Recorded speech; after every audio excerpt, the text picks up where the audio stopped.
Sentencing Tsarnaev. Lawyers for Dzhokhar Tsarnaev are trying to spare him the death penalty by showing that without his brother's influence, he might never have been involved with the attacks. Witnesses on the stand today support that.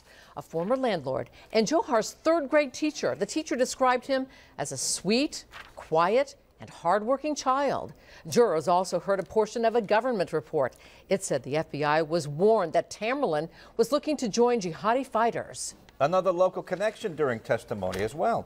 A photo of the defendant taken at a Providence nightclub. NBC 10's Adam Bagney was the only local reporter inside the courtroom. He joins us now live from Boston. Adam? Well, Gene and Patrice, for the past 2 years, almost all of what we've heard from Dzhokhar Tsarnaev has been negative. Well, that changed today. His former teachers portraying him as not only an excellent student, but believe it or not, a good person. The man responsible for the horrific Boston Marathon bombings was a straight-A student beloved by his teachers. That according to multiple witnesses who testified today in the trial against Dzhokhar Tsarnaev. The women described the defendant as a hard worker who skipped a grade, painting a picture far different than that of a terrorist convicted of mass murder. Teacher Tracy Gordon testified, quote, "One of the things that made Dzhokhar such a fine person is that he was willing to try new things." Gordon actually recommended Tsarnaev for, of all things, peer conflict resolution, saying he would help anybody who needed it.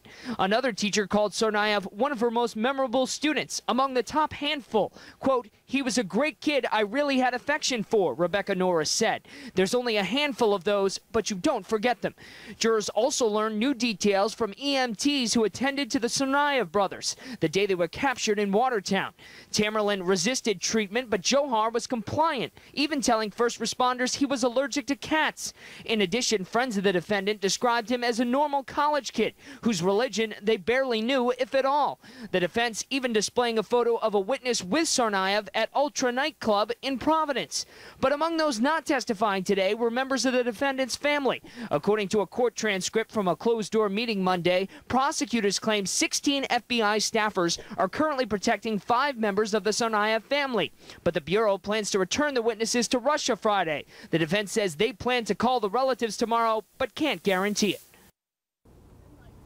And at the very end of proceedings today, a very powerful moment. A college friend of Tsarnaev's was asked why she was crying on the stand. She said, quote, "Because I really miss the person that I knew. He was a good friend. He was a supporter." She was a rare witness at this trial, somebody that you could tell cared about the defendant and wondered what went wrong. We're live tonight in Boston. I'm Adam Bagney, NBC 10 News.